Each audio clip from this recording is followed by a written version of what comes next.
J'interdis à tous mes malades en poussée de jeûner. Il faut que ce soit des personnes en rémission ou très très bien stabilisées qu'on autorise à jeûner. Donc toute personne malade, pour moi, c'est systématique, elle ne doit pas jeûner, et particulièrement dans les périodes aiguës ou de poussée. Oui.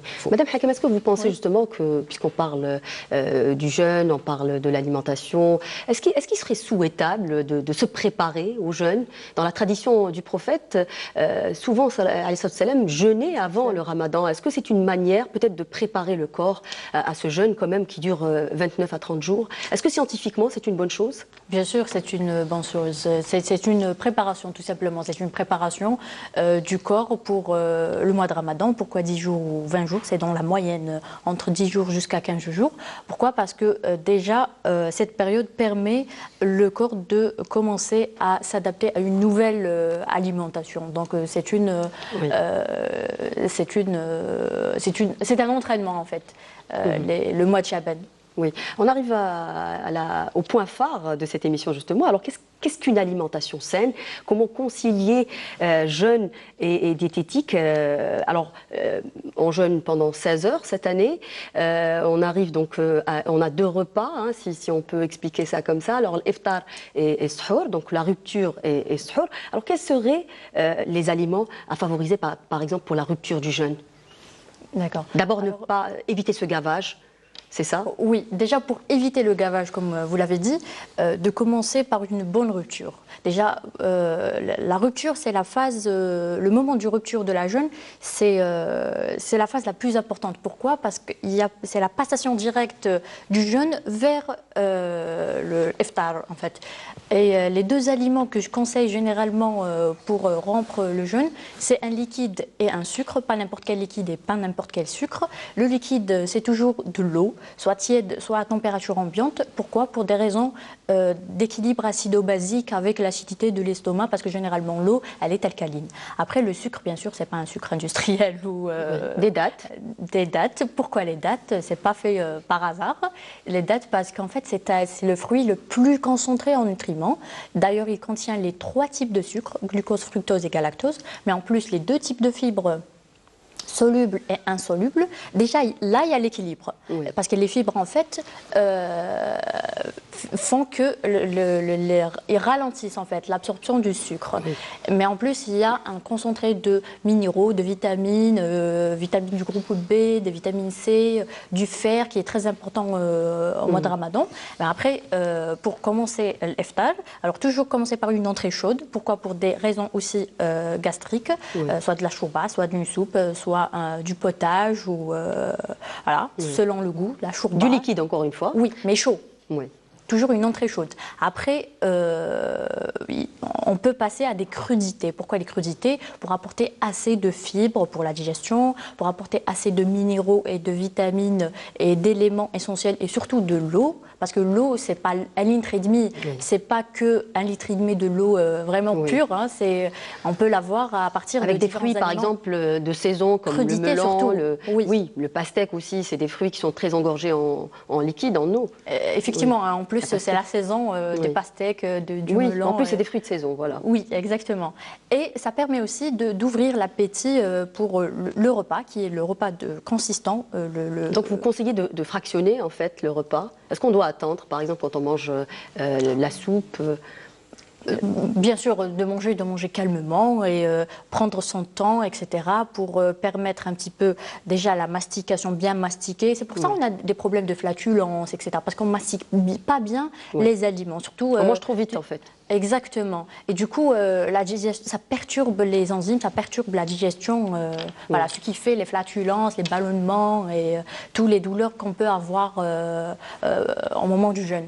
Oui, docteur, vous vouliez dire quelque chose? Oui, pour l'eau, les besoins sont minimum de 2,5 litres entre shorba et eau. Oui, l'être humain est majoritairement liquide. Pour la simple raison que pour détoxiner le corps, pour enlever les toxines, il faut maintenir une bonne durée, c'est-à-dire les urines doivent sortir, évacuer les toxines, et le transit intestinal doit être très bon, donc pour favoriser le transit. Donc si on prend des petites quantités, le corps a besoin d'eau, donc on assèche les selles, on rentre dans des périodes de constipation et donc les toxines restent dans le corps. Donc il faut favoriser cette vidange. Oui. Et puis pour les aliments, il ne faut pas que ce soit chaud pour l'estomac. Il faut que ce soit tiède parce que la chaleur augmente l'inflammation au niveau de l'estomac. Il faut avoir des aliments frais ou, donc il faut commencer par le lait frais qui entraîne une contraction des cellules d'estomac, donc une baisse de l'inflammation qui existe après 16 heures de jeûne.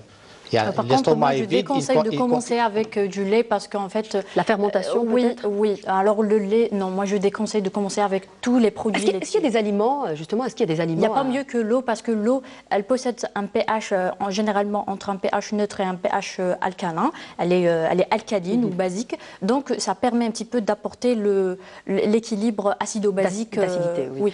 Est-ce qu'il y a justement des aliments à éviter, Madame Hakim? Est-ce qu'il y a des aliments, par exemple, rappelés, justement, puisqu'on parle de liquide, rappelez à nos téléspectateurs l'importance de s'hydrater avec de l'eau, c'est très important. Mais rappelez également qu'il faudrait éviter peut-être certaines boissons sucrées qu'on a tendance à boire avec excès, comme sherbet par exemple, ou les sodas.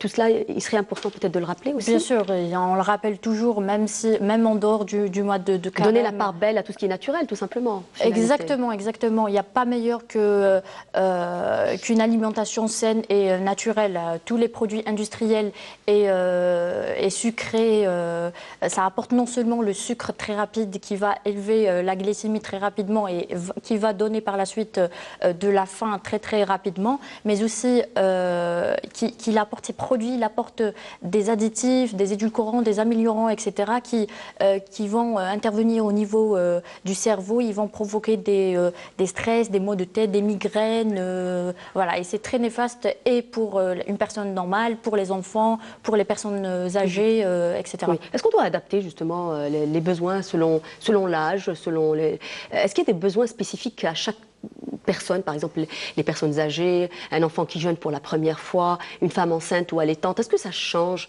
les besoins en nutrition, en nutriments? Bien sûr. Bon, généralement, l'équilibre alimentaire est conseillé pour toutes les catégories, pour toutes les tranches d'âge. Mais après, il y a ce qu'on appelle le besoin nutritionnel qui varie selon en fait le sexe, l'âge, l'activité physique et l'état de santé de la personne. Bon, pour les personnes âgées, c'est la catégorie la plus sensible. Pourquoi?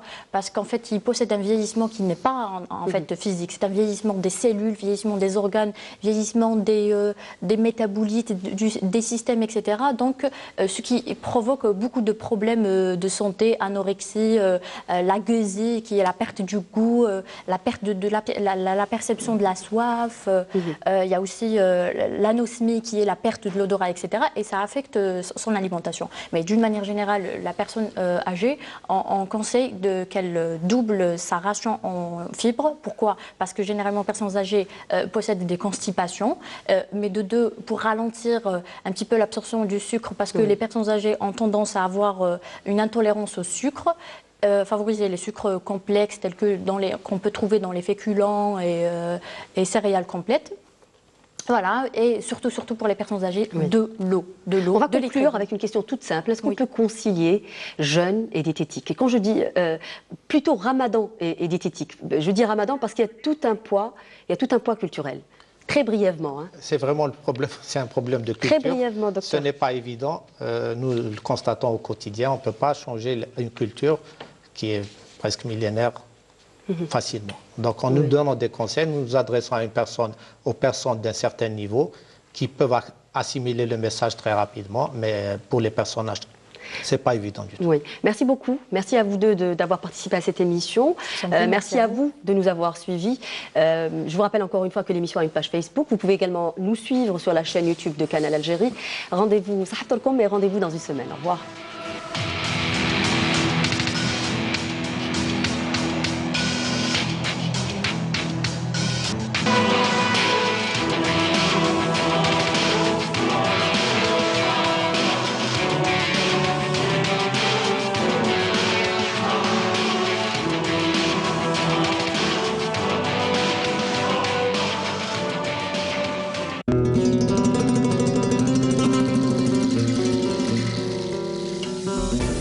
Basket sur vos écrans ce vendredi soir à l'occasion de la finale de Dame Coupe entre le GS Pétrolier et l'Union Sétifienne. Sétif joue pour une consécration historique, le GSP pour un autre doublé Coupe Championnat.